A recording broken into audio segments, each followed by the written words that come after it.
With very few exceptions, the last word in action films of the 80s was generally Rambo. This made sense, as the ultra-muscular look was definitely in at the time, which was partially popularized by Stallone and Schwarzenegger anyway. That said, the movies those guys were putting out were fantastically successful, and with that came the brilliant idea of putting those iconic intellectual properties to the test in the video game medium. A quick note before we move forward. Please consider subscribing and enabling all notifications by clicking the bell icon to get new video updates. And while you're at it, also, please click the like button if you enjoy the video. It really helps us out. And with that out of the way, let's begin. This would lead to a slew of games for the next several decades, all of which tried to recreate the magic of their films on which they were based, but only a surprising few would succeed. One of those few was the first Rambo game in 1985 for the ZX Spectrum and Commodore 64.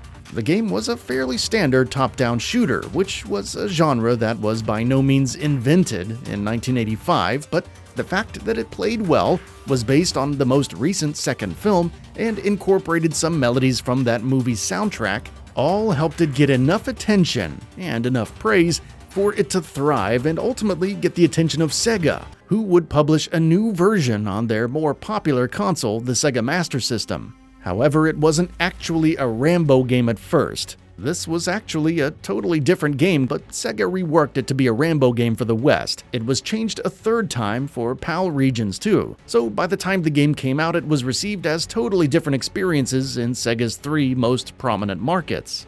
But despite that, all three versions were reasonably well liked, as it was still a great example of that trusty run-and-gun format that was pretty popular at the time. This trend of Rambo games would go on for quite some time, but eventually come to a hideous conclusion for the series that leaves it in the dormancy that it's currently in. But what could have possibly happened to stop an IP like Rambo?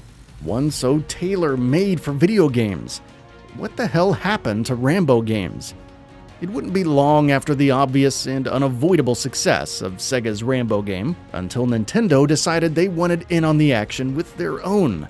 However, they would take a totally different approach. Given the popularity of games like Contra and other side-scrollers, developer Pac-In Video would make this Rambo game a side-scrolling action game, with light platforming and some exploration thrown in, making it somewhat ahead of its time, as the vast majority of games like this were generally extremely linear at the time. This game would also be based on the second film, but would still go its own way from the previous two versions in just about every other aspect. These decisions would prove to be fruitful ones, as the game went on to review and sell fairly well on Nintendo's premier console. That said, the console was soon flooded with similar games that would drown Rambo out fairly quickly. No matter though, seeing that Ocean Software was already hard at work on Rambo 3 for the Mega Drive, Master System, Amiga, and a whole host of other platforms that would take advantage of newer, emerging technology. Especially on the Mega Drive and Genesis, Sega and Taito would both work together to see about 10 different versions of the game released and that they were all up to snuff. While that was accomplished, some of the versions for lesser-known consoles like the Amiga and ZX Spectrum would have significantly less content than their 16-bit counterparts. The Genesis Mega Drive versions, as well as the arcade version, would be the definitive ways to play the game and feature a range of objectives, from simply finding the level's exit to eliminating all enemies to rescuing captured soldiers. Rambo 3 had a good sense of pacing and variety that made it a pretty great game for its time. Despite the success and wide reach of Rambo 3, it would be almost 20 years before another video game was made from the IP for the arcades.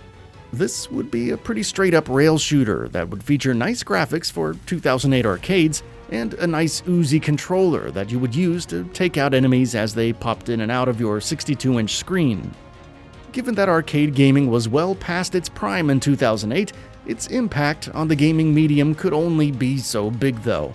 Still, it seemed Rambo wasn't quite done with the rail shooter genre, as Rambo the video game would launch in 2014 on Windows, PS3, and the Xbox 360. In an unprecedented fall from grace for the franchise, this game would fare rather poorly among critics and gamers alike, A heavily inflated amount of QuickTime events, archaic graphics, and a very simplistic rail shooter style that had been out of style for consoles for a long time all led this game to a pretty universally negative impression among the community, propelling it to meme status in some circles.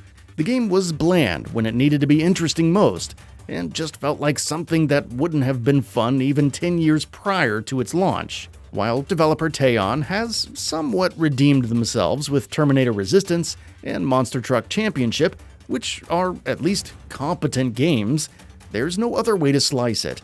2014's Rambo the video game was indeed a disaster for the IP, so much so that there's not even been a whisper of a new game since, and it's been almost 7 years now. Since then, the film franchise has seemingly closed its doors, with The Last Blood looking to be the last one.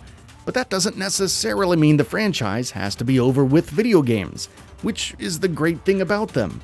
Hell, by this point you could probably put together a full game with voice acting by just using sound bites from the movies if necessary. But that would require a bit of rebranding on the part of whoever ends up in charge of the game, and I can't blame anybody for not wanting to take on that particular challenge, especially with the 2014 game continuing to live on in infamy as it still does.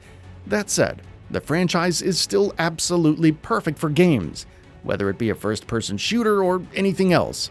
All the elements are there, tons of weapons, endless enemies to face off against, and an open door to every action movie cliche you can think of as a playable level, and it would all make sense in the world of Rambo. While it may still be quite a while before anybody is ever truly willing to take that challenge on, the truth still remains that there is absolutely a great game waiting to be made in that franchise somewhere. All it needs is somebody willing to dig it out.